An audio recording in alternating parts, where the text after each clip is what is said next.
ایک بزرگ فرماتے ہیں میں نے دعا مانگنے کا طریقہ اپنی بیوی سے سیکھا. دعا مانگنے کا طریقہ اپنی سیکھنے والے تو اپنے بچوں سے بھی سیکھ لیتے ہیں. سیکھنے والے تو ہر ایک سے سیکھتے ہیں. وہ کہتے ہیں میں نے دعا مانگنے کا سلیقہ اپنی بیوی سے سیکھا ہے. حضرت وہ کس طرح؟ فرمانے لگے میری بیوی نے نا مجھے کوئی کام بتایا، کچھ پیسوں کی ضرورت کے لیے کہا، تو میں نے اسے کہا کہ بھئی ابھی میرے پاس نہیں ہے، کچھ دنوں میں آتے ہیں تو میں دے دوں گا. عورتوں کی عادت ہوتی ہے وہ بار بار یاد کراتی ہیں. 2-4 دنوں کے بعد پھر اس نے کہا حضرت وہ میں نے کہا تھا کچھ پیسے، میں نے اسے کہا کہ ابھی میرے پاس نہیں ہے، کچھ دنوں میں ملتے ہیں تو میں تمہیں دے دوں گا. اس نے کچھ دنوں کے بعد پھر کہا حضور وہ میں نے کچھ پیسے کہے تھے.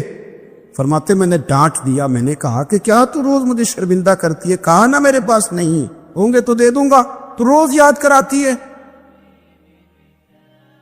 فرماتے ہیں اس نے پہلے تو میری ڈانٹ کو سہا،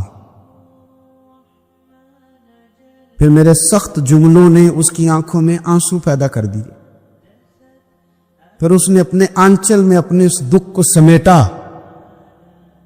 اور پھر اس نے ایک جملہ کہا تو میں رو پڑا اور مجھے اپنے رب سے مانگنے کا طریقہ آ گیا.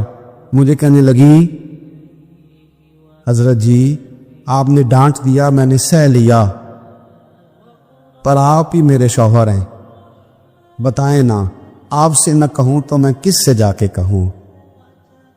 فرماتے میں رو پڑا اور میں کھل کے رویا اور میں تڑپ کے رویا اور پھر میری سسکیاں بند گئیں.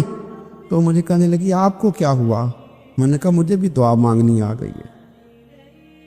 جب میں اسے کہوں گا نا اللہ تو ہی میرا رب ہے، میں تجھ سے نہ کہوں تو میں کس سے جا کے کہوں؟ میں کیوں کسی بندے سے سوال کروں؟ میں کیوں کسی دنیا دار سے کہوں؟ میں تیرے بندوں کا نیک بندوں کا وسیلہ لے کے، تیرے محبوب کی غلامی لے کے تیری بارگاہ میں آئے، تجھ سے نہ مانگوں تو کس سے مانگوں؟ سمجھ آ گئی ہے؟ جب میں اس رنگ میں مانگوں گا تو تیرا رب میرے اوپر بڑا ہی فضل فرمائے گا، وہ میرے اوپر بڑی رحمت کرے گا، وہ میرے لیے آسانیاں کرے. عزیز دوستو، ہم اس طرح کرنے لگ گئے ہیں کہ ہم نے نا اپنے تعلقات پر اعتماد کرنا شروع کر دیا ہے. میرے تعلقات بہت ہیں. ہم نے اپنی دولت پر اعتماد کرنا شروع کر دیا، میرے پاس دولت بہت ہے. ہم نے اپنے علم پر، اپنی شہرت پر اعتماد کرنا شروع کر دیا کہ میرے پاس فلاں چیز بہت ہے. یاد رکھنا جب بے نیاز اپنی صفت بے نیازی دکھاتا ہے تو بڑی بڑی دولتوں والے مجبور نظر آتے. بھائیو، جب انسان کا رشتہ اپنے مالک کے ساتھ ہوتا ہے پھر تو غم بھی کچھ نہیں کہتے، پریشانیاں بھی کچھ نہیں کہتی، پھر تو زندگی صبر والی، پھر تو زندگی توکل والی، پھر تو زندگی بھروسے والی. پھر انسان اپنے آپ کو رسوا نہیں کرتا، دنیا داروں سے امیدیں اس کی ختم ہو جاتی، امیدیں اللہ رسول سے لگا لیتا ہے، مضبوط ہو جاتا ہے، مضبوط، طاقتور ہو جاتا ہے، خوددار ہو جاتا ہے، باوقار باعزت ہو جاتا ہے. حضرت بہلول دانا رحمت اللہ علیہ بیٹھے تھے تو ہارون رشید حج کر کے آ رہا تھا، تو رستے میں حضرت شیخ سے ملاقات ہو گئی. تو السلام علیکم کے بعد کہنے لگا حضور کوئی حکم ہو تو بتائیے گا. تو حضرت بہلول دانا فرمانے لگے تیرا رب کون ہے؟ اس نے کہا اللہ. تو فرمایا میرا کون ہے؟ کہا اللہ. فرمانے لگے تو بڑا ہی بیوقوف ہے، کیا تو یہ سمجھتا ہے کہ رب ہارون رشید کو تو دیکھ اور بہلول دانا کو بھول جائے گا؟ تیرا بھی وہی رب ہے، میرا بھی وہی رب ہے. اس نے اگر تجھے دیکھ کے آزمایا ہے تو ہو سکتا ہے مجھے نہ دیکھ کے آزما رہا ہو. جب اس کی حکمت کے تقاضے ہوں گے تو عطا کرے گا اور دے گا. تو جا اپنا کام کر. بھائی، اپنی روحانی زندگی، اپنی عبادات، اپنے وظائف، اپنے روزمرہ کے معاملات، اپنی دعائیں، اپنا استغفار، دیکھو کوئی مشکل کام تو نہیں. 2 رکوع ہے سورہ واقعہ کے، اگر رات کو پڑھ لی جائے تو. میں کس طرح یہ بات بیان کروں کہ تعویذ بانٹنا آسان ہے اور وظیفہ بتانا مشکل ہے. سارا دن تعویذ بانٹیں تو لوگ لینے کو تیار ہیں. اور اگر آپ وظیفہ بتائیں تو کہتے ہیں تو مشکل کام ہے۔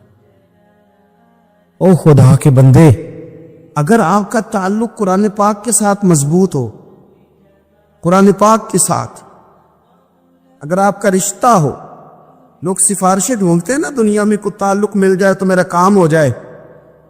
دنیا میں اتنا مشکل معاملہ ہے، آخرت میں مجھے بتائیے گا کتنا مشکل معاملہ ہوگا۔ میرے نبی پاک صلی اللہ تعالی علیہ وسلم نے فرمایا جو لوگ سورہ ملک پڑھا کرتے تھے نا، سورہ ملک، یہ سورت ملک قیامت میں ان کی سفارش کرے گی، اور اس طرح کرے گی کہ کہے گی اے اللہ یہاں اس بندے کو جنت میں داخل کر دے یا مجھے قرآن پاک سے علیحدہ کر دے۔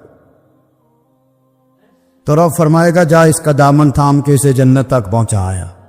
آپ بات کو سمجھیں، جب آپ کے تعلقات اپنے معاملات کے ساتھ مضبوط ہوں گے، یہ نبی کریم نے وعدہ کیا ہے کہ تو سورت واقعہ پڑھ تیرے گھر میں فاقہ نہیں آئے گا۔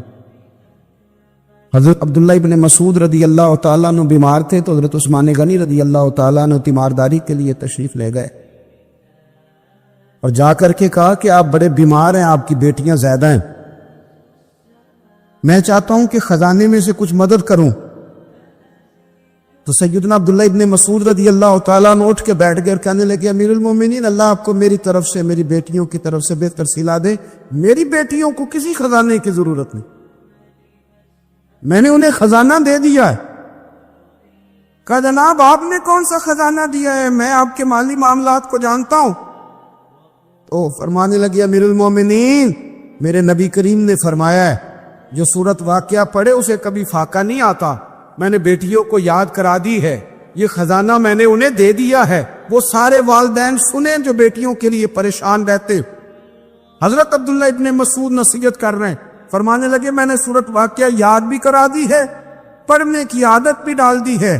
حضور نے فرمایا ہے جو سورت واقعہ پڑھے اسے فاقہ نہیں آتا۔ کہنے لگے چاند تو اپنی جگہ چھوڑ سکتا ہے، سورج گر سکتا ہے، تارے ٹوٹ سکتے ہیں، پر مدینے والے رسول کی بات غلط نہیں ہو سکتی۔ حضور نے فرمایا فاقہ نہیں آئے گا تو انشاءاللہ کبھی بھی نہیں آئے گا۔ کرنے کا کام یہ ہے کہ ہم اپنی معاملات، اپنی عبادات، اپنی دعائیں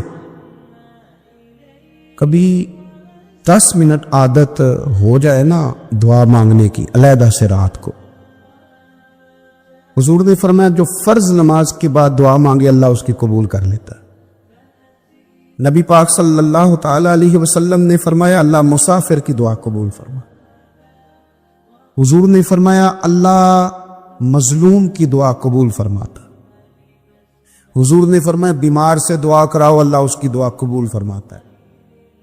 میرے نبی پاک نے فرمایا ماں باپ جب بھی اولاد کے لیے ہاتھ اٹھائیں، ویسے تو بلے شاہ تو آسمانی اڑدیاں ہی پھڑ دیں، جڑا گھر بیٹھا انہوں بڑھیا ہی نہیں۔ حضور فرمانے لگے ماں باپ جب بھی اولاد کے لیے دعا فرمائیں اللہ ان کی دعا کو قبول کرتا ہے۔ آپ اپنا تعلق بنائیں، دعا کے ساتھ، عبادت کے ساتھ، مصلی کے ساتھ رشتہ بنائیں، استغفار پڑھیں۔ صلاح الدین ایوبی صلیبی جنگوں میں تھے، رات کو مسجد اقصی میں نماز پڑھی تو پریشان تھے۔ ایک بزرگ سے ملاقات ہوئی تو وہ کہنے لگے کہ آپ بڑے پریشان ہیں۔ کہنے لگے حضور پریشان اس لیے ہوں کہ پہلے ہی مسلمان کمزور ہے، اب میں نے سنا ہے دشمن کا ایک بحری بیڑا وہ جنگی سامان سے بھرا ہوا آ رہا ہے،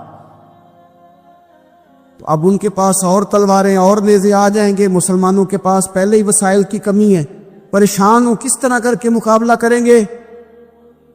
یہ بات کہتے ہی صلاح الدین ایوبی نے بزرگوں سے کہا حضور آپ بھی دعا کرنا،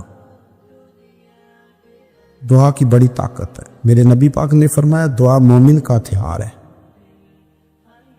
دعا مومن کا، دعا مومن کا۔ حضور نے فرمایا تقدیر کو سوائے دعا کے کوئی چیز نہیں بدل سکتی۔ دعا مومن کا ہتھیار ہے، یہ کافر کے پاس کوئی نہیں، یہ ہتھیار ہے مومن کا۔ اللہ کرے آپ کو سمجھ آئے، پھر سنیں کئی بار کہہ چکا ہوں یہ ہتھیار ہے۔ کافر کے مقابلے میں جو تیرے پاس سب سے بڑا ہتھیار ہے وہ دعا ہے۔ دعائیں کرانی چھوڑ دی، کرنی چھوڑ دی، لینی چھوڑ دی۔ حضرت سیدنا انس بن مالک رضی اللہ تعالیٰ عنہ فرمایا کرتے تھے میں نے وہ رنگ دیکھا ہے جب حضور دعا مانگتے تھے اور حضور کی مقدس آنکھوں میں آنسو بھی ساتھ ہی بہا کرتے تھے، میں نے وہ انداز دیکھا۔ تو صلاح الدین ایوبی بزرگ سے کہنے لگے آپ بھی دعا کیجیے، اور خود رونے لگے اور سر سجدے میں رکھ کے رونے لگے اور عشاء سے لے کر فجر تک روئے، خوب روئے۔ صبح وہ بزرگ آئے تو صلاح الدین ایوبی کا خوبصورت اور ہنستا ہوا چہرہ دیکھا، کہنے لگے آپ بڑے خوش ہیں، رات تو میں نے بڑے روتے ہوئے دیکھا تھا۔ تو کہنے لگے حضور وہ جو بحری بیڑا آ رہا تھا نا وہ پانی میں ڈوب گیا ہے، اب وہ نہیں آ رہا، ابھی خبر آئی ہے تو میں بڑا خوش ہوں۔ بزرگ کہنے لگے اٹھ سینے سے لگ اور سن ایک بات، وہ بحری بیڑا پانی میں نہیں ڈوبا، وہ تیرے آنسوؤں میں ڈوب گیا ہے۔ او میری ملت کے جوانوں، مزہ نہیں آ جاتا جب ساری دنیا سوئی ہو، ساری دنیا، اور بستر بھی گرم ہو اور نیند بھی پورا غلبہ کر رہی ہو، اور اچانک گھنٹی بجے دماغ میں، آنکھ کھلے، گھڑی پہ نظر پڑے، 3:30 4 بجے کا پیغام گھڑی بتائے، اور کوئی چڑھتی جوانی والا اٹھ کے وضو کرے، اور جب وہ مصلی کھول کے بچھائے تو مدینے والے محبوب کہتے ہیں کہ ہر نماز پہ رب ثواب دیتا ہے، اور جو اٹھ کے تہجد کی نماز پڑھے اسے دیکھ کے تو رب مسکراتا ہے، وہ مسکراتا ہے، خوش ہوتا ہے کہ میرا بندہ تہجد میں اٹھ گیا، وہ مسکراتا ہے۔ کاش ہماری صبح کبھی اپنے مالک کے نام ہو جائے، کاش کے صبح۔ حضرت ابو الحسن رحمۃ اللہ تعالی علیہ حضرت معاذ ابن جبل رضی اللہ تعالیٰ عنہ کے پاس بیٹھا کرتے تھے، فرماتے ہیں ان سے جو پیار بڑھا تو پھر میرا مصلی سے بھی بڑھ گیا۔ تابعین فرماتے ہیں صحابی رسول سے محبت ہوئی تو ذکر سے بھی ہو گئی، پھر درود شریف سے بھی ہو گئی، محبت ان سے بڑھی تو پھر اللہ نے مسجد کا پیار بھی بڑھا دیا۔ آپ فرماتے ہیں کہ میری ہر وقت طبیعت چاہتی تھی کہ بس اللہ اللہ کروں، بس اللہ اللہ کروں، بس نہ میں ذرا تھوڑی جان چھڑاؤں لوگوں سے، کوئی 10 منٹ ملے تو میں کوئی 4 نفل پڑھ لوں، میں تھوڑا سا نہ بچوں لوگوں سے، اور مجھے تسبیح ملے تو میں نہ کچھ 400-500 دفعہ استغفار پڑھوں، سبحان اللہ، الحمدللہ، اللہ اکبر، لا حول ولا قوت الا باللہ، میں نہ تسبیحات پڑھوں۔ فرماتے ہیں کہ بچے تھے گھر میں 6-7، غربت تھی، کام ملتا کوئی نہیں تھا، اور میں کام چور نہیں تھا، کام ڈھونڈتا تھا، پر اللہ کی قدرت کے کام نہیں ملتا تھا۔ فرماتے ہیں کہ میں نے ایک دن اپنی اہلیہ سے کہا کہ آج میں پھر جاتا ہوں کام ڈھونڈنے، تو میری بیوی بڑی فرما بردار تھی، پر اس دن نہ غربت کے ہاتھوں تنگ آ کے کہنے لگی آج نانا کوئی تو چیز لے کے آیا، تو مجھ سے بچوں کی بھوک نہیں دیکھی جاتی ہے، سب روگاں دا روگ محمد جس دا نام غریبی، کنڈ بلا کے لنگ جاندے نہیں دوست یار قریبی، آج نہ کچھ لے کے آیا تو میں بچے لے کے چلی جاؤں گی۔ شیخ فرماتے ہیں کہ میں بڑا پریشان گھر سے نکلا، پر میں نے صبح سے لے کے زور تک کام ڈھونڈا، کام ملا کوئی نہیں، تو میرے دل میں خیال آیا چلو کام نہیں ملتا تو اللہ اللہ تو کرے نا، چلو بندوں کی مزدوری نہیں ملتی تو رب کریم کی عبادت ہی کرتے ہیں۔ فرماتے ہیں کہ میں نے نا فرات کے پانی سے وضو کیا، نہر کے، شدید دھوپ تھی، ساتھ ریت تھی اور ریت تپ رہی تھی، میں نے اپنا رومال وہیں مصلی کے طور پر بچھا لیا، اور فرماتے ہیں کہ زور سے لے کر عصر تک نماز پڑھی، دھوپ بھی پورے زور پہ، پر میرے سجدے کا ذوق بھی پورے زور پہ۔ فرماتے ہیں سورج بھی چمک رہا ہے اور رب کی عبادت کا ذوق بھی پورے زور پہ، میں سجدہ کروں تو پھر میرا اٹھانے کو جی نہ چاہے۔ میرے استاد لکھا کرتے تھے، یہ ان کا شعر ہے، وہ کہا کرتے تھے مجھے سوز دے، مجھے ساز دے، اور مجھے نیم شب کا نیاز دے، دم سجدہ خود کو میں توڑ دوں، مجھے ایسا ذوق نماز دے۔ اور میں تیری بہار کا پھول ہوں، میں کھلا بھی ہوں تو تیرے لیے، مجھے میری شاخ سے توڑ لے، مجھے اپنی زلف کا ناز دے۔ بھائی فرماتے ہیں کہ عصر تک میں نے نفل پڑھے، دل ڈھلنے لگا، عصر کی نماز پڑھی اور میں وہاں سے چلا۔ اب میں جب نکلنے لگا تو دل میں خیال آیا کہ چھوٹی چھوٹی دیواریں ہیں گھر کی، بغیر کچھ لیے جاؤں گا تو بیوی دور سے دیکھے گی تو شور کرے گی کہ پھر خالی ہاتھ آ گیا ہے۔ کہتے میں نے اپنے اسی رومال میں جس پہ میں نے نماز پڑھی تھی نا، رومال میں کیا عقیدے پنجابی جسافہ کہتے ہیں، اسی میں نا میں نے کچھ ریت بھر لی کہ وہ دور سے دیکھے گی تو سمجھے گی کچھ لے کے آیا ہے، چلو جا کے اسے بتا دوں گا کہ آج پھر مزدوری نہیں ملی۔ کہتے ہیں وہ ریت لے کر جب میں گھر میں گیا تو پہلے بیوی دروازے پہ کھڑی ہوتی تھی، پوچھتی تھی خالی ہاتھ آ گئے ہو؟ آج میں نے دیکھا تو ہے ہی کوئی نہیں۔ فرماتے میں اندر داخل ہوا، سلام لیے، کونے میں نے وہ رومال رکھ دیا اور میں نے آواز دی کہ بھلی مانس کہاں ہو؟ تو وہ کہنے لگی آپ منہ ہاتھ دھو لیں، میں روٹی لے کے آئی۔ میں نے کہا روٹی کہاں سے آ گئی؟ یہاں تو کئی دنوں کے فاقے، تو کئی دنوں کی غربت ہے، یہاں تو اس گھر میں تو فقیری ہے۔ فرماتے ہیں کہ وہ روٹی لے کے آئی اور اس وقت کی جو موجودہ نعمتیں تھیں، سمجھ لیں سلاد، اچار، ہر چیز ساتھ لائی۔ میں نے کہا کہ بچے کہاں گئے؟ کہنے لگی وہ کھانا کھا کے کھیلنے گئے، آپ کھانا کھا لیں آ جاتے۔ کھانا اس نے چن دیا۔ میں نے حیرت انگیز لہجے میں ساری نعمتیں اپنے دسترخوان پہ دیکھ کر کے بیوی سے پوچھا یہ کہاں سے آیا کھانا؟ بچوں کو تو نے کہاں سے کھانا کھلایا؟ یہ سارا کچھ کیسا ہے؟ کہنے لگی پتہ نہیں آج آپ کس کریم کی مزدوری کرنے چلے گئے تھے، پتہ نہیں کس کریم کی، میرے گھر میں تو اتنی نعمتیں آئی ہیں کہ مجھ سے سنبھالی نہیں جا رہی، اتنا اناج ہے، اتنا گندم ہے، کس کریم کے دروازے آج چلے گئے تھے؟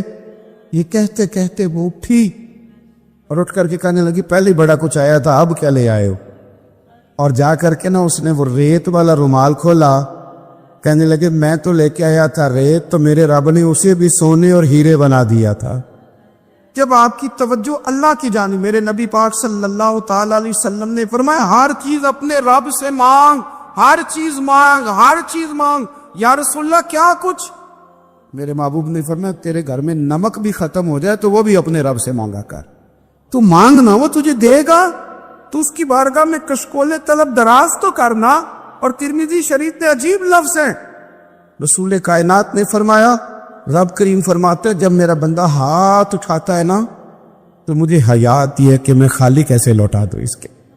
ایک صحابی حاضر خدمت ہوئے، عرض کی یا رسول اللہ صلی اللہ علیہ وسلم میرے گھر میں غربت رہتی ہے، کیا کروں؟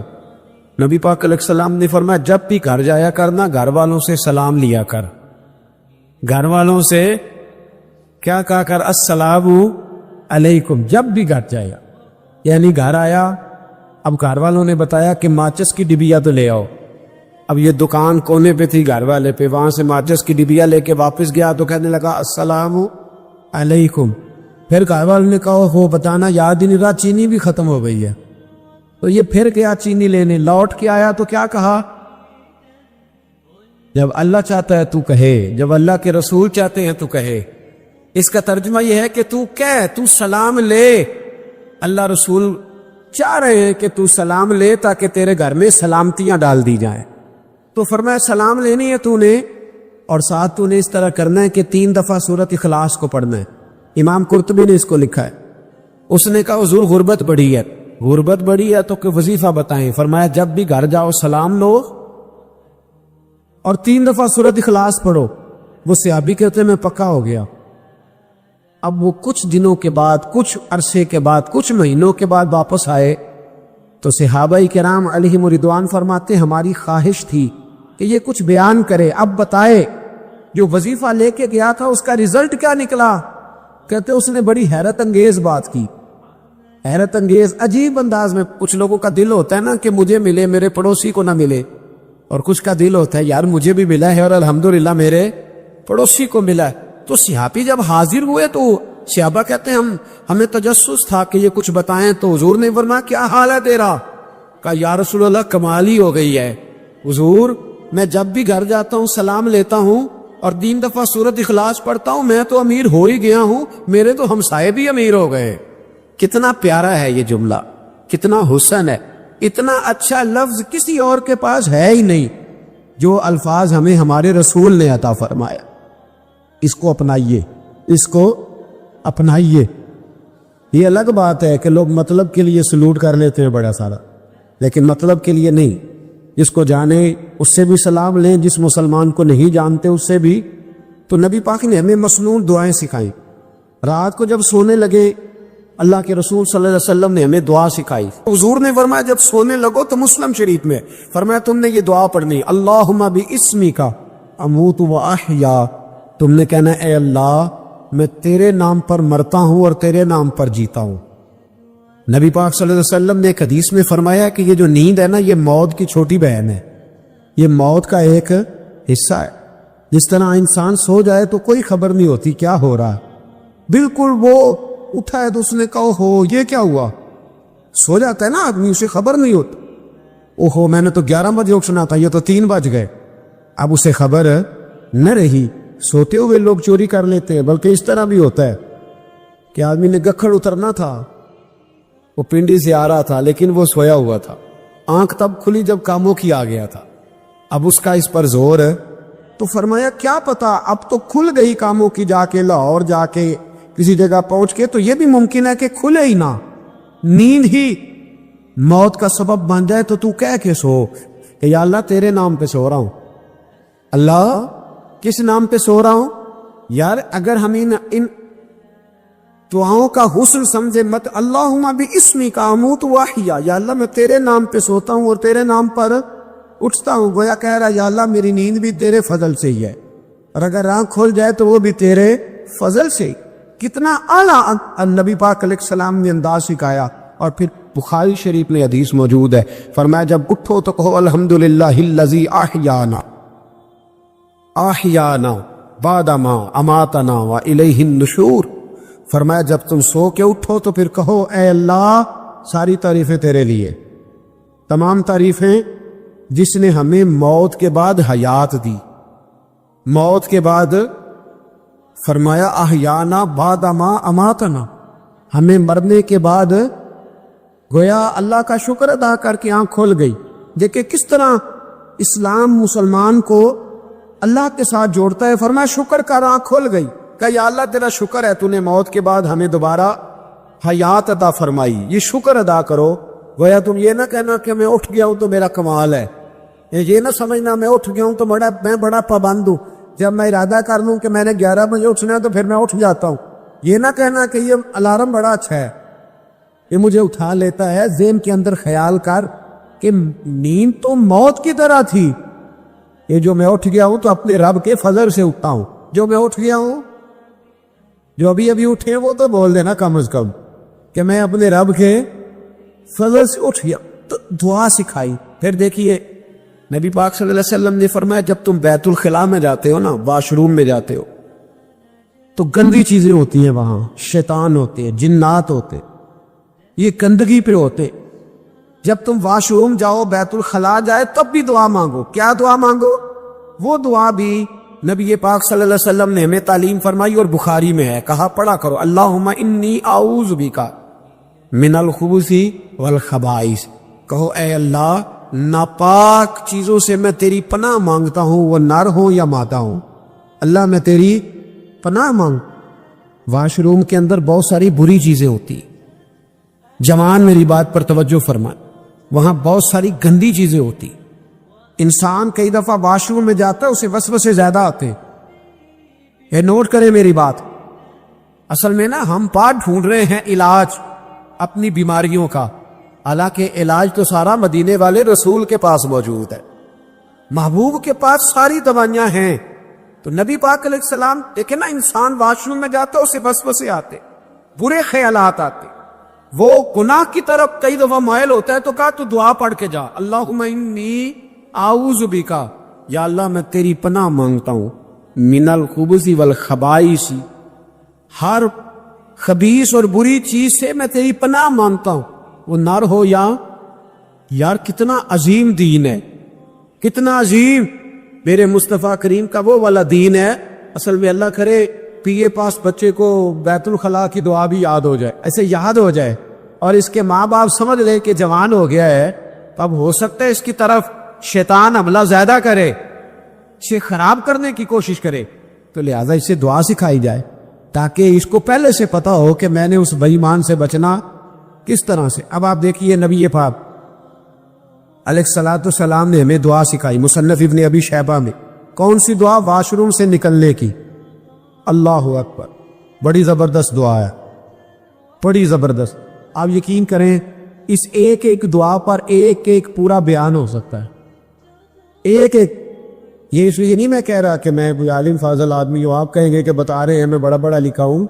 صرف یہ عرض کر رہا ہوں کہ اس کے فوائد پر, ثمرات پر جو اللہ تبارک و تعالی امت کو دیتا ہے, ان دعاؤں کی جو فضیلت حدیثوں میں آئی, اور پھر جو اس کے فوائد ہے, اور اس پر بات کروں تو ایک دعا تقاضا کرتی ہے کہ اس پر پورا ایک لیکچر ہونا چاہیے. دیکھیے آپ واش روم سے نکلے, دعا کیا ہے؟ دعا کے لفظ کیا؟ الحمدللہ الذی. ایک حدیث میں لفظ ہے غفرانک, غفرانک, اے اللہ میں تجھ سے بخشش چاہتا. اور جو مشہور اور معروف ہے مصنف ابن ابی شیبہ کی روایت, فرمایا الحمدللہ الذی اذھب عنی العذاب عافانی. فرمایا اے اللہ تیرا شکر ہے. واش روم سے نکلا ہے تو کہہ رہا ہے یا اللہ تیرا شکر ہے, تو نے مجھ سے اذیت دور کی, وعافانی, اور تو نے مجھے عافیت عطا کر دی. اذیت دور کر دی اور عافیت. بولیے واش روم سے نکلا ہے تو کیا کہتا ہے؟ یا اللہ تیرا شکر ہے, تو نے مجھ سے اذیت دور کر دی اور مجھے عافیت. ڈاکٹر حکیم ہومیوپیتھک ایک چیز پر متفق کم ہوتے ہیں, پتہ ہے نا آپ کو, لیکن اس بات پر سب کا اتفاق ہے کہ اگر کسی کو قبض ہو جائے نا تو شاید 70 یا 72 بیماریاں لگ جاتی ہیں اس کو. اور جب آدمی کو قبض ہوتی ہے نا, پیٹ کے اندر فضلہ جم جاتا ہے, خارج نہیں ہوتا, اس کو اعصاب کی بیماری ہوتی, اس کے ذہن پر اثر ہوتا ہے اس چیز کا. آپ یہ مت سمجھے کہ کھانا کھانا ہی ایک کمال ہے. اللہ نے یہ بھی نعمت بنائی ہے کہ کھانا جب خارج ہوتا ہے تو وہ بھی اللہ کا بہت بڑا احسان ہے. تو فرمایا تو سمجھا ہی نہیں, اگر تجھے قبض ہو جاتی, تیرے پیٹ کے اندر وہ چیز جم جاتی, تیرے لیے کتنی تکلیف کا باعث تھی. ان لوگوں سے پوچھئے جو اس کے بیمار ہیں, اس کے مریض ہیں, وہ کتنی تکلیف میں رہتے ہیں, سر میں درد ہوتا ہے, سر چکراتے. ایک بہت بڑا روڈ ایکسیڈنٹ ہوا تو ڈرائیور سے لوگوں نے پوچھا کہ مسئلہ کیا ہے, تو کہنے لگا میں قبض کا مریض ہوں, تو میں کھانا کھا لیتا ہوں تو میرے ذہن پر وہ اس قدر زیادہ گیس کا غلبہ ہوتا ہے کہ میں سخت تکلیف میں ہوں. نبی پاک علیہ الصلوۃ والسلام نے ہمیں سمجھایا اور بتایا کہ سمجھ لو یارو, کھانا کھانے کی نعمت تو اللہ نے تمہیں عطا فرمائی ہے, لیکن کھانا کھانے کے بعد اس کا اخراج بھی اللہ کی بہت بڑی نعمت ہے, تو اللہ کا شکر ادا کر. پھر جب آپ گھر سے نکلیں گے تو بھی اس کی دعا ارشاد فرمائی, بسم اللہ توکلت علی اللہ, اللہ کے نام سے گھر سے نکلتا ہوں اور میں نے بھروسہ بھی اللہ کے نام پہ کی. جب گھر سے نکلیں تو کس کے نام پہ بھروسہ کریں؟ بولیے حضرت رابعہ بصریہ رحمت اللہ علیہا, آپ تشریف لے گئی حج کرنے, جس دن واپس آئی اپنا اونٹ کہہ گئی جاتی دفعہ, کہنے لگی اللہ میں تیرے حوالے کر کے جا رہی ہوں, اور بسم اللہ توکلت علی اللہ, بھروسہ بھی تیری ذات پہ. جس دن واپس آئی نا اسی دن کسی نے بتایا کہ اماں آج ہی تیرا اونٹ مر گیا, تو اونٹ کے سرانے کھڑی ہو کے کہنے لگی مولا میں تو تیرے نام پہ تیرے پہ بھروسہ کر کے گئی تھی, تیرے حوالے, میں تو تیرے گھر گئی تھی. تو لوگ کہتے ہیں اماں کے منہ سے لفظ نکلے تو اونٹ زندہ ہو کے کھڑا ہو گیا, کھڑا ہو گیا ہوں. تو اماں کہنے لگی نہیں تمہیں غلطی لگی ہے, مرا ہی نہیں تھا, پہلے سے ہی موجود تھا, گویا اپنی کرامت بھی نہیں ظاہر ہونے دی. تو بھائی گھر سے نکلیں تو کس لفظ پر کہ یا اللہ میں تیرے بھروسے پہ نکل رہا ہوں. میں اس کے 2 فائدے ہوں گے, ایک تو آپ اللہ کی امان میں جا رہے ہیں, اللہ کی امان میں آ رہے ہیں, اور دوسرا جس گھر کو آپ چھوڑ کے جا رہے ہیں اسے بھی اللہ کی امان میں دے کے جا. تو کتنا لذت والی دعا ہے جو نبی کریم علیہ السلام نے ہمیں سکھائی. اب ذرا حدیث سنے خوش ہو کے, دیکھیں حضور نے دعا سکھائی. فرمایا جب دیکھ لو نا کسی کو ہنستا ہوا, کیا کرتا ہوا؟ ماشاءاللہ, آپ تو ہنسنے لگے. جب کسی کو ہنستا ہوا دیکھو تو کہا کرو اضحک اللہ سنک. یہ دعا یہ بخاری ہے. فرمایا دعا مانگا کرو جب کسی مومن کو ہنستے ہوئے دیکھو تو دعا مانگو اضحک اللہ سنک, اللہ تجھے ہنستا ہی رکھے, اللہ تجھے بولیے جل نہ جایا کرو کہ میں پریشان ہوں تو یہ ہنس کیوں رہا ہے, جھلا نہ کرو, بلکہ کیا کہا کرو اللہ تجھے ہنستا رکھے, اللہ تجھے.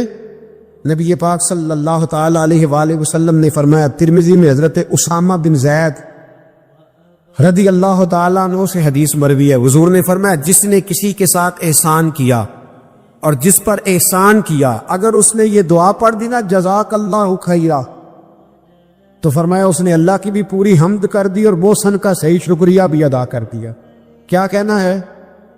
جزاک اللہ, اللہ تجھے بہترین جزا عطا کر.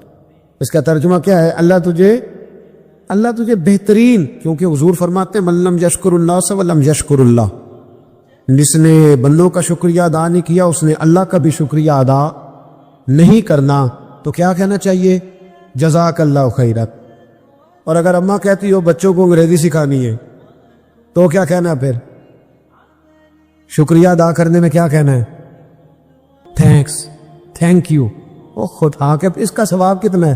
حضرت ابو ادریس خولانی رحمت اللہ علیہ حضرت معاذ بن جبل کے شاگرد تھے, تابعی تھے, تابعی بزرگ تھے. فرماتے ہیں کہ میں جب سے حضرت معاذ بن جبل کی صحبت میں بیٹھا نا تو برے کاروباروں سے میری طبیعت و چاٹ ہو گئی. کئی کاروبار میں دیکھتا تو جھوٹ بولنا پڑتا, اس میں بڑا کچھ کرنا پڑتا, تو مجھے ڈر آتا. آپ فرماتے ہیں میں نے نا بڑی کوشش کی پر میری مرضی کا کام مجھے صوفی کاہل نہیں ہوتا. فرماتے ہیں میرے اندر طاقت تھی کہ میں حلال کما کے بچوں کو کھلاؤں, پر میری مرضی کا کام نہیں ملتا تھا. حد ہو گئی. اور جب انسان نیکی کی طرف آتا ہے تو کچھ نہ کچھ آزمائشیں ضرور آتی ہے, یہ پکی بات ہے, پکی بات. جب وہ غلط ملت کر رہا ہوتا ہے تو اس کو لگتا ہے سارا کچھ صحیح ہے, جب سیدھا ہوتا ہے تو بہت ساری پریشانیاں بھی ضرور آتی ہیں. یہ مزاج ہے دین کا. آپ فرماتے میں پریشان رہنے لگا, حالات خراب ہونے لگے, آزمائش سخت ہونے لگی, کاروبار بند ہو گیا, کام ہی کوئی نہیں ملتا تھا. میری بیوی ناراض رہنے لگی, ہلکا ہلکا تو اس نے مجھے کہنا شروع کیا, پھر جلال میں آ گیا. اور ایک دن مجھے کہنے لگی اگر آج نانا کچھ لے کے آئے تو بچے لے کے میکے چلی جاؤں گی. آپ فرماتے میں بڑا پریشان ہوا, نکل گیا فجر پڑھ کے کام کی تلاش میں. میں نے ظہر تک تلاش کیا لیکن مجھے کام نہ ملا. آپ فرماتے نہر فرات کے کنارے تپتی ہوئی ریت پہ میں بیٹھا تھا تو میرے دل میں خیال آیا بندوں کی مزدوری نہیں ملتی تو آج اللہ کی نہ کر لے, آج اللہ کی مزدوری نہ کرے. آپ فرماتے میں نے گرم ریت سے تیمم کیا, وضو کیا وہی فرات, اور گرم ریت پہ کپڑا بچھایا تو نفل پڑھنے شروع کر دی. زور سے اثر تک نفل پڑھی, زور سے. چلے میں ایک دعا کرتا ہوں, آپ آمین کہنا. اللہ کرے کہ ہم مغرب کے بعد والے نفل ہی پڑھنے شروع کر دیں. نبی کریم سید عالم صلی اللہ تعالی علیہ وآلہ وسلم کے غلاموں کا حال دیکھے, عبادت کا حال دیکھے. فرماتے میں نے کہا آج اللہ کی مزدوری کرے, زور سے اثر تک نفل پڑھے گرم ریت پہ. اور جب اثر ہوئی نا تو میں نے اپنے رومال میں نا تھوڑی سی ریت باندھی. گھر کی دیواریں چھوٹی چھوٹی تھی. میں نے کہا بیوی نے دیکھا نا خالی ہاتھ آیا ہے تو اندر سے شور کرے گی, ہم صاحب ہی سنیں گے. تو چلو جب دیکھے گی نا رومال میں کچھ ہے حوصلہ کرے گی, جب اندر جاؤں گا تو سمجھا لوں گا. آپ مسکرا رہے ہیں نا ہلکا ہلکا, اس کا مطلب ہے ان باتوں میں کافی صداقت ہے. پرانے بزرگ کر گئے تو اس کا مطلب یہ ہے کہ ان میں بہرحال کافی حد تک صداقت ہے. یہ شور ہوتے رہتے. کہتے میں نے وہ کہا کہ چلو دور سے دیکھے گی تو گھر جا کے سمجھا لوں گا. آپ فرماتے پہلے میری بیوی دروازے پہ بیٹھی رہتی تھی, بچے بیٹھے رہتے تھے, منتظر ہوتے تھے کہ کچھ لے کے آئے, گھر میں فاقہ ہوتا. آج میں گیا تو شور ہی کوئی نہیں, کوئی شے نظر نہ آئی. وہ ریت سے بھرا ہوا میرا پلو میں نے دروازے کے ساتھ رکھا, اندر چلا گیا. بیوی کو آواز دی کہاں ہو؟ کہنے لگی منہ ہاتھ دھو لو, میں روٹی لے کے آئی. کہ ہاتھ دھو گئی, روٹی کدھر سے آئی؟ اس گھر میں تو فاقے تھے, کھانا کدھر سے آیا؟ کہتے روٹی لائی سلاد بھی لائی، دودھ بھی لائی، اس زمانے میں جو نعمتیں تھی پھل بھی لائی، سارا آگے۔ میں نے گھور کے دیکھا، میں نے کہا کدھر سے آیا یہ سارا کچھ؟ کہاں ہے بچے؟ کہنے لگی روٹی کھا کے باہر نکل گئے۔ میرے دل میں خیال آیا میری بیوی کا کردار تو چاند سے زیادہ اجلا ہے، تو یہ سارا کچھ کیسے آیا؟ میں نے کہا یہ کہاں سے آیا سارا کچھ؟ تو کہتی ہے میری طرف دیکھ کے کہنے لگی پتہ نہیں آج کس کریم کی مزدوری کرنے چلے گئے تھے، پتہ نہیں کس کریم کی مزدوری پہ چلے گئے تھے، زور ہوئی ہے تو اس نے اناج کی بوریاں بھیجی ہے، چاول بھیجے ہیں، پھل بھیجے ہیں، اتنا کچھ بھیجا ہے کہ میرے گھر میں رکھنے کو جگہ ہی کوئی نہیں۔ یہ کہتے کہتے اٹھی اور کہنے لگی پہلے ہی بڑا آیا تھا، اب اور کیا لائے ہو؟ آپ فرماتے میں سکتے میں تھا، اس نے جا کے میرا رومال جو کھولا، میں ریت لایا تھا، رب کریم نے ہیرے بنا دیے، وہ ہیرے بن گئے۔ آپ فرماتے کہنے لگی کس کریم کی مزدوری پہ گئے تھے؟ فرماتے میں اٹھا اور کچی زمین پہ سر سجدے میں رکھا، میں نے کہا مالک میں ساری زندگی دنیا راضی کرتا رہا، لوگوں کے دروازوں پہ کھڑا رہا، تعلقات بنا کر تھوڑی سی روزی کے لیے جدوجہد کرتا رہا، دھتکارا گیا، ستایا گیا، مولا میں تو تیرے دروازے پہ آج آیا ہوں، پوری دیہڑی بھی نہیں لگائی، زور سے سب ڈیوٹی کی ہے، اللہ تیری تھوڑی مزدوری کا اتنا اجر ملتا ہے؟ خدایا تو اتنا نوازتا ہے؟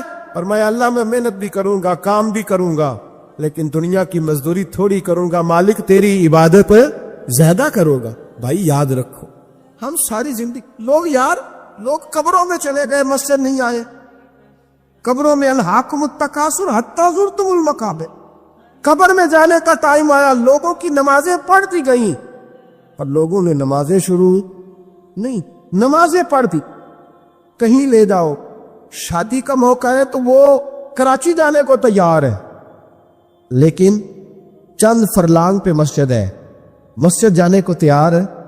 اللہ کے ولی کی علامت ہے وہ عبادت گزار ہوتا ہے، اور جو نہ نماز پڑھے نہ نماز پڑھائے وہ زندیق تو ہو سکتا ہے، پیر ہو سکتا، میں ذمہ داری سے کہہ رہا ہوں زندیق تو ہو سکتا ہے پر پیر ہو سکتا۔ رسول پاک صلی اللہ علیہ وسلم کا ایک فرمان ہے مصنف عبد الرزاق میں، یہ حدیث آپ نے آج یاد رکھنی ہے، نبی پاک صلی اللہ علیہ وسلم نے فرمایا کسی آدمی کے نماز اور روزے سے متاثر نہ ہونا، پہلے دیکھ لینا کہ وہ امانت دار ہے کہ نہیں، کسی کے نماز روزے سے متاثر نہیں ہونا، پہلے دیکھ لینا کہ دیانت دار ہے کہ دیکھنا لوگوں کی جیبوں پہ کتنی نظریں ڈالتا ہے۔ فرمایا بہت سارے نماز روزے والے دھوکے بازی کرتے، دیانتی نہ کرے، اپنے عہدے کا پاس رکھیں، اپنے منصب کا خیال رکھیں، عہدے جس جگہ آپ موجود ہیں آپ کی ذمہ داری ہے۔ میرے رسول پاک صلی اللہ علیہ وسلم نے فرمایا ہر بندہ تم میں سے نگران ہے، اور جو اس کی رعایا ہے اس کے بارے میں اس نے جواب دینا ہے، کبھی بھی بددیانتی نہ کرے۔ ہم لوگوں کا پہلے اعتماد حاصل کرتے ہیں، پھر اس اعتماد کو ٹھیس پہنچاتے ہیں، اس کا نقصان پتہ کیا ہوتا ہے؟ دنیا میں سب سے کمزور شخص وہ ہوتا ہے جس پر کوئی اعتبار نہیں کرتا، اس کا اعتماد ضائع ہو جائے وہ آدمی بکھر جاتا ہے۔ کبھی بھی دھوکہ دہی کی پالیسی نہ بنائے۔ ہم لوگوں سے مفادات لینے کے لیے اپنے رویے میٹھے کرتے ہیں، اور جب کام نکل جاتا ہے پھر ہمارے رویے بدل جاتے ہیں۔ یہ دھوکہ ہے، یہ بددیانتی ہے، اس کو اللہ رسول نے پسند نہیں کیا۔ میرے نبی پاک علیہ السلام نے فرمایا جس میں 3 باتیں پائی جائیں وہ تو منافق ہے۔ اگرچہ علماء کہتے ہیں یہاں منافق اعتقادی مراد نہیں، منافق عملی مراد ہے، لیکن حضور نے فرمایا منافق ہے۔ یا رسول اللہ کون؟ فرمایا وہ بندہ جب بات کرے تو جھوٹ بولے، جب وعدہ کرے تو مخالفت کرے، جب امانت رکھی جائے تو بددیانتی کرے، یہ تو بندہ منافق ہے۔ حضرت ابو نور علیہ رحمہ نے لکھا ہے، فرماتے ہیں محمود غزنوی کا دور تھا تو ایک آدمی محمود غزنوی کے پاس نا اپنا کیس لے کے آیا، مدعی بن کے آیا۔ اس نے کہا بادشاہ میرا کیس بڑا نرالا ہے۔ بادشاہ سلامت نے کہا وہ کس طرح؟ کہنے لگا یہ میرے پاس ایک تھیلی ہے، میں نہ سفر پہ جانے لگا تو یہ تھیلی پوری ہیروں کی بھری ہوئی، فلاں علاقے کے جو قاضی صاحب ہے نا، میں جاتی دفعہ میں کہیں سفر پہ جا رہا تھا تو میں ان کے پاس چھوڑ گیا کہ راستہ لمبا ہے، کہیں کوئی مجھ سے چھین نہ لے، ہیروں کی بھری ہوئی۔ کچھ دنوں کے بعد میں واپس آیا ہوں، قاضی صاحب نے مجھے تھیلی واپس کی ہے تو اس میں ہیروں کی بجائے کھوٹے سکے نکلے۔ اب میں نے قاضی صاحب سے کہا ہے تو قاضی صاحب تو میرے گریبان تک آتے ہیں، وہ کہتے ہیں بتا کہیں سے پھٹی ہے، کھلی ہے؟ وہ جس طرح ٹانکے لگا کے تو نے سی تھی اسی طرح لگے ہوئے ہیں کہ نہیں؟ تو حضور لگے بھی بالکل اسی طرح ہے، نہ پھٹی ہے نہ کھلی ہے۔ اب میں لٹ گیا ہوں، میری کل عمر کی کمائی ضائع ہو گئی، کھوٹے سکے کہاں اور ہیرے کہاں؟ تو مہربانی کرے، اور میں آپ کی بارگاہ میں اللہ رسول کے نام پر حلف دیتا ہوں کہ میں ہوں بالکل سچا۔ محمود غزنوی کہنے لگے تو جا، تھیلی چھوڑ جا، اور جب میں تجھے بلاؤں گا پھر دوبارہ آنا۔ وہ شخص چلا گیا۔ محمود غزنوی اٹھے، دربار برخاست کیا، لوگوں سے کہنے لگے چلے جاؤ، میں 3 دن کے لیے سیر کرنے جا رہا ہوں، 3 دن کے بعد لوٹوں گا۔ اکیلے جب رہ گئے نا محمود دربار میں، تو محبوب نے چھری منگائی۔ وہ جس تخت پہ بیٹھتے تھے وہاں گدا بچھا ہوا تھا، یہ گدا پڑا ہے نا، گدا بچھا ہوا، تو محمود نے چھری کے ساتھ اس کو پھاڑ ڈالا اور چھری جیب میں رکھی نکل گئے۔ کہنے لگے میرے بعد کوئی میرے دربار والے احاطے میں داخل نہ ہو۔ محمود چلے گئے۔ اب وہ صفائی کرنے والا جب آیا نا، اس نے آ کے دیکھا تو گدا تو پھٹا ہوا ہے۔ اس نے شور ڈال دیا، پہرے دار بھی آ گئے، فلاں صاحب بھی آ گئے، فلاں صاحب۔ اس نے کہا او خدا کے بندو، اس کا گدا پھٹ گیا ہے، وہ تو مار ڈالے گا۔ اس نے کہا تھا سوائے صفائی اور نگرانی والے کے دوسرا آئے کوئی نہ، اور یہاں آیا بھی کوئی نہیں، پہلے دن ہی پھٹا ہوا ہے تو لٹکا دے گا سب کو، کیا کرے؟ شور ہو گیا، سارے دربار کے ملازمین اکٹھے ہو گئے۔ ایک بندہ بولا، کہنے لگا فکر نہ کرو، میں کیسے بندے کو جانتا ہوں، اس طرح سیے گا کہ جس نے پھاڑا ہوگا اسے بھی پتہ نہیں چلے گا کہاں سے پھٹا تھا، ایسا بہترین رفو کرے گا کہ پتہ بھی۔ اس نے کہا یار ہم سارے 1 مہینے کی تنخواہ دیتے، تو بندہ بلا۔ وہ بلا لیا اس کو، اس کا نام محمد رفو گر تھا۔ وہ آیا، اس کو گدا دکھایا، کہا یار اس طرح سینا پتہ نہ چلے۔ اس نے کہا فکر ہی نہ کرو، میں بڑا کاریگر ہوں۔ بڑے بڑے کاریگر لوگ نہیں ہمارے ملک میں پائے جاتے، کوئی نشان چھوڑتے ہیں پیچھے؟ بڑے کاریگر یا پیسے ہونے چاہیے، بڑے بڑے کاریگر بندے۔ آپ یقین کریں ایسا ایسا فلسفہ، یہ عمرہ عبادت ہے نا، سرکار دو عالم صلی اللہ علیہ وسلم کی بارگاہ کی حاضری بڑی نعمت ہے نا۔ تو سعودی گورنمنٹ نے پابندی لگا دی، خیر ان کی بھی زیادتی ہے، اس طرح کی پابندیاں شریعت اسلامیہ میں جائز نہیں۔ اللہ کے گھر مسلمان جب چاہے جا سکتا ہے، لیکن وہ کہتے ہیں جی 2000 ریال دے جس نے 2 سال بعد بھی آنا ہے۔ انہوں نے پابندی لگائی تو ہمارے ایجنٹوں نے بھی کئی خاص ٹریننگ حاصل کی ہوئی ہے، پتہ نہیں کہاں سے سیکھ کے آئے، انہوں نے بھی رستہ نکال لیا۔ ایک سال سے میں نے کہا کہ جناب وہ 2000 ریال لگ گیا تو کیا کرنا ہے؟ کہتے ہیں کوئی مسئلہ نہیں، پاسپورٹ نواں بنوا لو، گنجائش ہے، یعنی ہر شے کا حل ہے۔ اور میں نے کہا یار اب عمرہ کرنے جاتے وقت بھی بندہ دھوکہ دے کے جائے، اللہ کے گھر جاتے وقت بھی اس طرح کی حرکت کرے، کیا حال ہو گئے؟ ہر چیز کا لوگوں نے حل نکال لیا، ہر چیز کا لوگوں نے سٹائل بنا لی۔ ایسا نہ کریں، یہ درست نہیں۔ احمد رفو گر کہنے لگا اس طرح سیوں گا کہ پھاڑنے والے کو بھی پتہ نہیں۔ ان کا پیسے لے یار تو سی دے۔ اس نے سی دی، اگلے شام ہی لا کے بچھا دیا گدا۔ تیسرے دن بادشاہ سلامت آئے، آ کے پہلی نظر گدے پہ ڈالی، اس نے بلایا سب ملازمین کو، کہا کس نے سیا ہے؟ کہا جناب کیا ہوا؟ کہا یہ پھٹا ہوا تھا۔ کس نے؟ کہا نہیں پھٹا ہی نہیں۔ وہ کہنے لگے بنو بات میں خود پھاڑ کے گیا تھا، تو بتاؤ صحیح سیا کس نے ہے؟ کہا جناب آپ پھاڑ کے گئے تھے تو بتایا کیوں نہیں؟ فرمانے لگے اسی لیے تو بتایا نہیں تھا کہ تم خود تحقیق کر لو، بلاؤ بتاؤ سیا کس نے۔ تو بلا لیا، احمد رفو گر آ گیا۔ اس کو جب بلا کے سامنے بادشاہ کھڑا کیا، کہا بھئی تو نے سیا ہے؟ کہنے لگا حضور آپ کے سارے ملازم کٹھے ہو کے آئے تھے، میری غلطی کوئی نہیں۔ کہا نہیں یار تو بڑا کاریگر ہے، میں نے اپنے ہاتھ سے پھاڑا تھا پر مجھے بھی نہیں پتا چل رہا کہاں سے پھٹا تھا۔ اچھا یہ بتا یہ تھیلی جو ہے یہ بھی تو نے سی تھی؟ اس نے کہا جی آپ کے خادم کا ہی کارنامہ ہے، وہ فلانے علاقے کے قاضی صاحب آئے تھے، اس میں سے ہیرے نکال کے تو کھوٹے سکے بھرے تھے، تو مجھے بھی تھوڑا سا حصہ ملا تھا۔ محمود نے سارے گواہ بھی اکٹھے کر لیے، ثبوت بھی اکٹھے کر لیے۔ پھر قاضی کو بلایا، پہلے سارے ثبوت اور گواہ کیس حل کر لیا۔ پھر ہمارے ہاں یہ حال ہوتا ہے کہ مدعی 2-3 ہفتے کے بعد خود ہی ہاتھ باندھ جاتا ہے، کہنا تسی میری جان چھڈو، مجرم پھڑو پاوے نہ پڑھو۔ وہ کہتا ہے مجھے معافی دو، میں رہا۔ ظلم ہے نا، ظلم زیادتی ہے کہ جو بیچارہ اتنے سوال مجرم سے نہیں ہوتے جتنے مدعی سے ہوتے ہیں۔ آپ یقین کریں اتنے سوالات ہوتے، وہ بیچارہ ہف جاتا ہے۔ یہ طریقہ درست تو نہیں، ایک لٹ گیا اور دوسرا طرح طرح کے سوالوں کے جواب دیتا پھر بیچارہ۔ سارے ثبوت اکٹھے کر کے قاضی صاحب کو بلایا تنہائی میں لے جا کے۔ محمود غزنوی نے کہا قاضی صاحب آپ سے غلطی ہو گئی، غریب آدمی تھا، وہ لٹ گیا ہے، اس نے تو بڑی مشکل سے کچھ ہیرے جمع کیے تھے اور اس کی کل کائنات تھی، تو آپ اس کا مال اسے دے دیں، بات ختم۔ قاضی صاحب کہنے لگے آپ مجھ پہ الزام لگا رہے ہیں، سوال ہی نہیں پیدا ہوتا، آپ میری داڑھی دیکھیں، آپ میرا اعزاز دیکھیں، دنیا جانتی ہے، میں اس کہا قاضی صاحب انسان بھول ہی جاتا ہے، بندہ بھول جاتا ہے، غلطی ہوگی مال نے کہا نہیں سب کہا میں تنہائی میں پوچھ رہا ہوں، میں اس وقت پوچھ رہا ہوں جب دوسرا موجود کوئی نہیں، آج توبہ کر لے، میں کچھ نہیں کہوں گا، تو میری زبان پہ اعتبار کر، تجھے پتہ ہے میں جو کہتا ہوں اس پہ عمل بھی کرتا ہوں، باز آ جا۔ پر قاضی نے کہا نہیں میری غلطی کوئی نہیں۔ محمود نے پھر بھرے دربار میں بلا لیا، مجمع عام میں، مہلت کے دنوں میں جو توبہ کر لے وہ بچ جاتے، لیکن لوگ رسوائیوں کے دنوں میں پھر واپس لوٹتے ہیں اگلا گھر دیکھ کے، پھر حالات اور طرح کے ہو چکے ہوتے۔ جب بڑے دربار میں قاضی کو بلایا، بھائی تو مانتا ہے کہ نہیں؟ اس نے کہا نہیں، تو کہا بلاؤ احمد رفو گر کو۔ جب احمد رفو گر آیا تو بوڑھے قاضی کی ٹانگیں کانپنے لگی، جملے ٹوٹنے لگے، لفظ زمین پر گرنے لگے، بات صحیح نہیں ہوتی، زبان لڑکھڑانے لگی۔ محمود کہنے لگے قاضی میں نے تجھے کہا تھا وہاں مان جا بات، اب بھرے دربار میں بول۔ تو جب قاضی صاحب کی گردن خود بخود جھک گئی تو دنیا سمجھ گئی، کہا نکل جا میرے دربار سے۔ محمود بولے نکل جا، اتنی تجھے عزت دی، اتنی بڑی تنخواہ دی، قاضی بنایا، اور یہ تھوڑی سی رقم کے لیے، تھوڑی سی رقم کے لیے تو بددیانت ہو گیا، چل چلا جا، نکل۔ قاضی دربار سے نکلا تو لوگ لعنتیں برسانے لگے۔ کل جو دکانیں چھوڑ کے سلوٹ کرنے آتے تھے وہ کہنے لگے اس کی عمر دیکھو، اس کے کام دیکھو، دیکھو اس نے کیا کیا۔ گھر گیا، بچے جن کے لیے پاپ کمایا تھا، جنہاں لی تو پاپ کمائے ہن کتھے نہیں ہو تیرے کر دے۔ وہ بچے کہنے لگے ابا جی ہم تو سکول مدرسہ جانے کے قابل نہیں رہے، امید تھی کہ بیوی ساتھ دے گی۔ وہ کہنے لگی میں میکے کیسے جاؤں گی، گلی کی عورتیں طرح طرح کی باتیں بناتی ہیں۔ اور بھائی کامیابیوں کے بڑے سربراہ ہوتے ہیں، کوئی کامیاب ہو جائے تو سارے کہتے ہیں میری سپورٹ سے ہوا ہے، ناکامیاں ہمیشہ یتیم ہوتی ہیں، ناکامیوں کا کوئی سربراہ نہیں ہوتا۔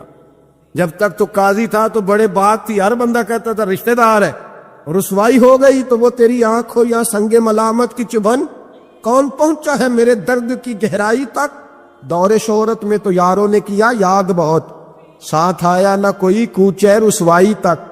اور میاں صاحب کہنے لگے ساری عمر ہی آٹا گد ہے، میں لکھاں کیتے نہیں پیڑے، اب وقت آیا ہی تے محمد بخشا کوئی نہیں ہو بیٹھا نیڑے، حالات ہی بدل گئے۔ قاضی خاموشی سے اندر چلا گیا، اپنی رسوائی سمیٹ کے بستر پہ لیٹا، نہ روٹی کی بھوک لگی، نہ پانی کی پیاس لگی، نہ نیند آئی، ساری رات تڑپتا رہا۔ سویرے گھر والوں نے دروازہ کھولا تو روح پرواز کر گئی تھی، دنیا چھوڑ گیا۔ حضرت ابو نور علیہ رحمہ بولے، فرمانے لگے یاد رکھو کبھی بددیانتی نہ کرنا، کبھی، یہ تو محمود غزنوی کی عدالت تھی، قیامت میں رب کریم کی عدالت لگے گی۔ اور فرمایا وہاں تو گواہی دینے والا احمد رفو گر تھا، قیامت میں تو تمہارے اپنے ہاتھ پیر گواہیاں دیں گے، ہمارا اپنا وجود گواہی دے گا۔ اور فرمایا یہاں تو لعنتیں دنیا دار برساتے تھے، وہاں فرشتے ہوں گے۔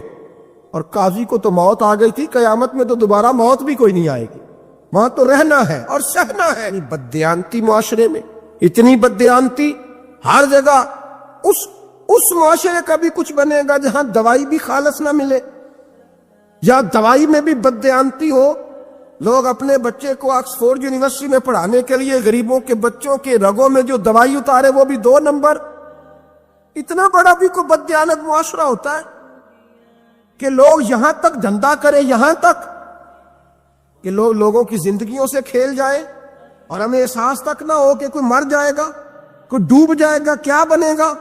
اور جس نے وہ رجسٹر کی دوائی کی، اس نے 2-4 لاکھ روپیہ لیا، اور اس نے یہ نہیں سوچا کتنے انسان میری وجہ سے مریں گے۔ قتل صرف یہ تو نہیں ہوتا گولی مار کے مار دینا، لوگوں کی زندگیوں سے لوگ کھیل جاتے ہیں، لوگ تباہی کر جاتے ہیں۔ بخاری مسلم میں ایک حدیث ہے جس کو پڑھ کے انسان بار بار سوچنے پہ مجبور ہو جاتا ہے کہ اس طرح بھی ہوتا ہے۔ حضرت انس بن مالک رضی اللہ تعالیٰ عنہ ارشاد فرماتے ہیں ہم سب حضور کی بارگاہ میں بیٹھے تھے، بخاری مسلم ہے، نبی پاک علیہ السلام تشریف فرما تھے، حضور کی عادت مبارکہ تھی، جہاں موقع آیا حضور بیٹھ گئے، حضور زمین پہ جلوہ فراز تھے، صحابہ کرام نے سوال پوچھنے شروع کیے، یہ بھی بتائیں یہ بھی بتائیں۔ کچھ نوجوان تھے، انہوں نے کچھ سوالات شروع کیے، انہوں نے بہت زیادہ سوالات کیے کثرت سے۔ تو حضرت انس بن مالک رضی اللہ تعالیٰ عنہ فرماتے ہیں بہت سوالات، جب زیادہ سوال ہو گئے نا، اللہ کے رسول صلی اللہ علیہ وسلم اٹھ کے نا ممبر پہ بیٹھ گئے، فرمایا پوچھو جو تمہارا جی چاہتا ہے میں بتاؤں گا، پوچھو، کرو سوال کرو۔ ایک شخص نے اٹھ کے عرض کی یا رسول اللہ میرا باپ کون ہے؟ فرمایا حذیفہ۔ دو لوگ اور اٹھے، یا رسول اللہ ہمیں لوگ تانے دیتے ہیں ہمارا باپ۔ فرمایا تمہارا باپ وہی ہے جس کی طرف تم منسوب ہو، اسی باپ کی جائز اولاد ہو۔ ایک بندہ اور اٹھا، اس کا لہجہ بھی کچھ اس طرح کا تھا، کہنے لگا حضور میں جنت میں جاؤں گا کہ جہنم میں؟ کئی دفعہ نا چیزیں راز میں رہیں تو وہ ٹھیک رہتی ہیں، لیکن جن کو راز کھولنے کا شوق ہو ان کے اپنے بھی کھل جایا کرتے، ان کے کھل جاتے ہیں، پھر وہ تکلیف میں آتے ہیں۔ یاد رکھے حضور میں جنت میں جاؤں گا کہ جہنم میں؟ حضرت انس بن مالک کہتے ہیں کریم بولے، مور لگنے لگی، ہم کانپنے لگے۔ حضور نے فرمایا تو جہنم میں جائے گا، دوزخی ہے تو۔ بس جب وہ سناٹا چھا گیا، اب ڈر تھا کہ کچھ اور باتیں نہ، یہ کثرت سوالات کی وجہ سے حضور ناراض ہو گئے۔ کہتے ہیں فٹافٹ حضرت عمر اٹھے، فٹافٹ، اور کوئی معافی نہیں مانگی، کوئی بات نہیں کی، جناب عمر تے نہ آئے عمر تیرے جملوں پہ مر جاؤں، ان راہوں پہ قربان جہاں سے عمر چلتے تھے، ہر حکمران تیری بات کرتا ہے پر عمر تیرے ایک ایک فیصلے پہ میری اولادیں قربان۔ ایسا بھی شخص کوئی پلٹ کے دنیا میں آئے گا جیسا خطاب کے گھر عمر پیدا ہوا۔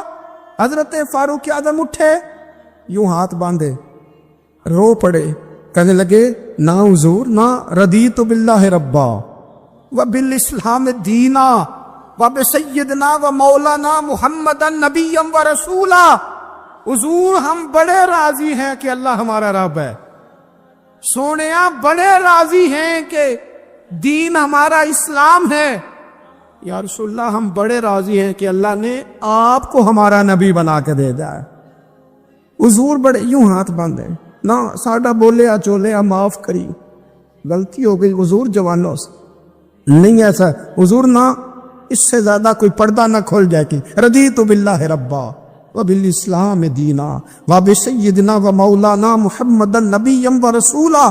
وہ ضرورت کے لیے سوال ضرور پوچھا جائے، حضور پسند کرتے تھے، لیکن بحث میں الجھ جانا، ہر وقت دین کو تختہ مشق بنا لینا، ہر وقت میرا دل تڑپتا ہے، کبھی کبھی سوچتا ہوں یہ میرے نبی پاک کا دین ہے کیا یہ صرف دنیا میں بحث کے لیے آیا ہے؟ جس کو 4 لفظ آئے اس نے میرے حضور کے دین کو ذریعہ بحث بنا لیا۔ صبح بھی بحثیں، شام بھی بحثیں۔ کریم محبوب علیہ الصلوۃ والسلام نے جو طائف میں روڑے کھائے تھے وہ اس لیے کہ امت بیٹھ کے بحثیں کرے، اس لیے امام علی مقام نے سارا گھرانہ کربلا میں دے دیا کہ تم بحثیں کرو۔ عمل کب کریں گے؟ کرو بحث، صبح بھی کرو، ہر بندہ کرے، مولوی بھی کرے، مفتی بھی کرے، مناظر بھی کرے، اور چلو علماء تو کبھی اعلاء کلمت الحق کے لیے کوئی گفتگو کر بھی لیں، ہر چوک چراہے میں بحث، ہر جگہ مناظرہ۔ خدا را بلا ضرورت تو چھوڑ دے، بلا وجہ تو چھوڑ دے، کبھی تو مان کر چلنے کا مزاج بنا لیں، کبھی تو قبول کر لیں۔ یا رسول اللہ رضیت باللہ ربا وبالاسلام دینا وبسیدنا ومولانا محمد نبیا ورسولا۔ حضور بڑے راضی ہیں کہ اللہ ہمارا رب ہے، اسلام ہمارا دین ہے، آپ ہمارے نبی ہیں۔ حضور ہم بڑے ہی راضی ہیں، ہم پر کرم نوازی ہو جائے۔ تو حضور نے فرمایا عمر بیٹھ جا، اللہ تیرے اوپر رحم فرمائے۔ عمر بیٹھ جانا، رب تیرے اوپر رحم فرمائے۔ اور پھر فرمایا عمر یہ رب نے تجھے ہی توفیق دی ہے، یہ تجھے توفیق ملی ہے۔ تو اتنی زیادہ بحثیں، میں کبھی کبھی کچھ سوالوں کے جواب دینے کو جی نہیں نہ چاہتا۔ آپ جو سوال کر رہے ہیں وہ پتہ ہے حضور کے ایک عظیم صحابی کے بارے میں کر رہے ہیں، آپ ان پر بحث کرنا چاہتے ہیں، آپ ان کو تختہ مشق بنانا چاہتے ہیں، جی نہیں کرتا، وہ ہستی اونچی ہے، نہ بھائی نہ، دل نہیں مانتا، خیال نہیں پیدا ہوتا۔ ہم تو ان بزرگوں کے ماننے والے ہیں جو حضور کی ازواج کا اور 4 بیٹیوں کا نام لیتے تھے تو وضو کر کے لیتے، وہ تو باتیں کرتے تھے تو ڈر ڈر کے کرتے تھے، کہتے تھے توبہ توبہ توبہ۔ ہم کہاں اور وہ لوگ کہاں؟ لیکن آج ہر آدمی کو بحث کا شوق آیا ہے. ہر شخص ہے جو کہتا ہے مجھے بھی 3 باتیں آتی ہیں, میں بھی تھوڑا سا مفتی ہوں, میری بھی سن لو. اپنی زندگی میں اتنا دروازہ بحث کا نہ کھولیں, اتنا الجھاؤ نہ پیدا کریں, اور ایسے بے جا لا یعنی اور بے مقصد سوالات سے اپنے آپ کو بچائیں جن میں انسان پڑھے تو اس کے لیے الجھاؤ بڑھ جائے. بعض سوالات ایسے بھی حضور سے کیے گئے کہ سرکار نے ان پر سخت ناراضگی کا اظہار فرمایا. فرمایا اس سوال کی کیا حاجت؟ تو میں آپ سے گزارش کروں گا سیکھنے کے لیے مسئلہ ضرور پوچھیں, سیکھنے کے لیے. اب بہت ساری ایسی چیزیں ہیں جن کا قبر میں ہم سے کوئی سوال نہیں ہوگا, لیکن صبح شام بحث ہوتی. میڈیا کوئی بھی کھول لیں جو اتنا زیادہ بدتمیز ہے نا, جو ہر بزرگ کے بارے میں بک بک کرے, جو ہر بندے کو برا کہے, جو ہر ایک کی پگڑی کھول کے رکھ دے, وہ زیادہ بڑا ہو جاتا ہے. زیادہ جو اس کو بھی گالی دے, اس کو بھی برا کہے, یہ معروف ہونے کے لیے, مشہور ہونے کے لیے, یہ بڑا بننے کے لیے لوگ یہ کام کرتے ہیں, بڑا بننے کے لیے ایسے ایسے. اور میری قوم بڑی منفرد ہے, کبھی کبھی تھوڑا بہت سفر کرتے ہیں تو لوگ دکھاتے ہیں یہ بندہ یہ کہہ رہا ہے, اس کا کوئی جواب دے. تو میں کہتا ہوں یار آپ نے تو ہمیں بڑا سستا سمجھ لیے, ہر بندے کا جواب دے, اس کی اوقات ہے اس کو جواب دیا جائے. ہر ایک کو آپ جواب دے دیں, اس کو تو جواب نہیں نہ دیا جا سکتا. حضرت مولانا رومی رحمۃ اللہ علیہ فرمایا کرتے تھے, میں پہلے بھی آپ کو وَإِذَا خَاطَبَهُمُ الْجَاهِلُونَ قَالُوا سَلَامًا, آپ فرماتے کہ رب نے قانون بنایا ہے کہ جب جاہل بحث کرے نا اسے سلوٹ کرنی. وہ کہے گا میں جیت گیا ہوں, جاہل جو ہوا وہ کہے گا صحیح کہ میں وہ جی میرے تو سامنے کھڑا ہی نہیں ہوا, وہ تو بھاگ گیا. وہ بھائی بھلا کیوں نہیں کھڑا ہوا؟ اس نے تجھے اس قابل ہی نہیں سمجھا کہ تیرے سامنے وہ قابل التفات ہی نہیں. تو میرے عزیز اتنا زیادہ الجھاؤ نہ پیدا کریں, ادب کریں, اکرام کریں, احترام کریں. کیا خوبصورت لفظ ہیں حدیث پاک کے. میرے رسول کریم علیہ السلام نے فرمایا میرا ادب کرو, مجھ سے پیار کو اس لیے کہ میں اللہ کا رسول ہوں, اور فرمایا میرے صحابہ کی عزت کرو اس لیے کہ وہ میرے صحابہ ہیں, میرے صحابہ ہیں, میری وجہ سے میرے غلاموں کا اکرام کرو. یہاں بحث ہوتی ہے, صحابہ کے بارے میں لوگ باتیں کرتے ہیں, بڑی بڑی کھل کے باتیں کرتے ہیں, اور بے لگام ہو کے تبصرے کرتے ہیں, کوئی پوچھنے والا نہیں. اور اہل بیت نبوت, یار تو نے بہت بڑی ضرورت نہیں کی یہ بات کہہ کے کہ ذرا علی کو مولا بھی نہ کہنا. بہت بڑا سیانا بندہ ہے, سنا بہت اونچی جگہ بیٹھ کے درس دیتا ہے, بڑی محترم جگہ, اور وہ کہتا ہے کہ چونکہ مولا کے کئی معنی ہیں تو کچھ جاہل بندے ایسے ہیں جو معنی بدل کے اور معنی میں لے لیں گے, لہذا حضرت علی کہو مولا نہ کہو, یعنی اسے بھی مولا نہ کہو جسے نبی پاک نے مولا کہا ہے, اسے بھی مولا نہ کہو, اس کی بات مان کے. یار آپ دین کا حسن ضائع کر رہے ہیں. آپ رسول کریم علیہ الصلوۃ والسلام جس کا جو اعزاز بیان کریں گے حضور کی نسبت کی برکت سے امت اس کا وہ اعزاز نہ صرف مانے گی بلکہ جانے گی. کیا خوبصورت جملے. حضور نے فرمایا میرے علی کا چہرہ دیکھنا عبادت ہے. حضرت ابو طلحہ انصاری کہتے ہیں میں نے تجسس کی نظروں سے دیکھا. صحابہ ہمارا بڑا بھلا کرتے تھے نا, کہتے ہیں میں نے تجسس کی نظروں کو, حضور سمجھ گئے اس کی نظروں میں سوال ہے. حضور نے فرمایا النظر الی وجه علی عبادہ, علی کا چہرہ دیکھنا. حضرت ابو طلحہ کہتے میں نے تجسس سے دیکھا تو حضور مسکرائے. سوال میرے اندر تھا کہ حضور ہم تو دیکھ رہے ہیں تو جو نہ دیکھ سکیں, ہم تو دیکھ رہے ہیں. تو حضور نے فوراً کہا ذکر علی عبادہ, اس کا خالی ذکر بھی کرتے رہنا تمہیں عبادت کا ثواب ملتا رہے گا. تو نبی پاک صلی اللہ علیہ وسلم نے جو اکرام کی سیڑھیاں بتائیں, جو آداب کے طریقے رسول کریم نے بتائے, وہ سارے اس لیے بتائے کہ امت ان کا ادب کرے, امت ان کا اکرام کرے, امت ان کا احترام کرے. ہمارے محدثین کی ایک پوری جماعت گزری ہے, ایک بڑی عجیب بحث انہوں نے لکھی ہے. کہتے ہیں جناب بہت سارے لوگوں نے حضرت فاطمہ الزہرا سے زیادہ روایتیں کیوں نہیں کی, بی بی پاک سے, خاتون جنت سے زیادہ روایات مروی کیوں نہیں. اللہ اکبر. تو ایک صوفی بزرگ نے کمال لکھا ہے, وہ کہتے ہیں اصل بات یہ ہے کہ بہت سارے بزرگ تھے جو ڈرتے تھے کہ جب آپ کسی سے حدیث لیتے ہیں تو پھر آپ کو نا اس کے احوال بھی بیان کرنے پڑتے ہیں. تو بڑے لوگ ڈرتے تھے کہ اتنا بڑا نام سیدہ پاک کا اور ہم اس پر بات کریں, سیدہ پاک پہ بات کریں. اعلیٰ حضرت کے چھوٹے شہزادے کی بات میں نے کئی دفعہ سنائی ہے, وہ فرمایا کرتے تھے مجھے اللہ کی عزت کی قسم میں نے اپنے نبی کی بیٹیوں کے نام کبھی بغیر وضو زبان سے ادا ہی نہیں کیے. ڈر آتا, ڈر آتا، او ہو اتنی مقدس ہستیاں، لوگ کانپتے تھے، توبہ توبہ۔ اب تو بحث کرتے ہیں، کہتے تھے حضور کی ازواج کے بارے میں بات کریں، ام المومنین حضرت خدیجہ کی بات کریں، حضرت حفصہ کی بات کریں، ام حبیبہ کی، سیدہ طیبہ عائشہ صدیقہ کی بات کریں، لوگ ڈرتے تھے، خبردار کوئی ایسا جملہ نہ نکل جائے۔ بھائی نسبت کا اکرام، جب کوئی حضرت عائشہ کی عزت کرتا ہے تو دراصل میرے نبی پاک کا اکرام کرتا ہے، جب اہل بیت نبوت کا ادب کیا جاتا ہے تو رسول کریم کا ادب کیا جاتا ہے۔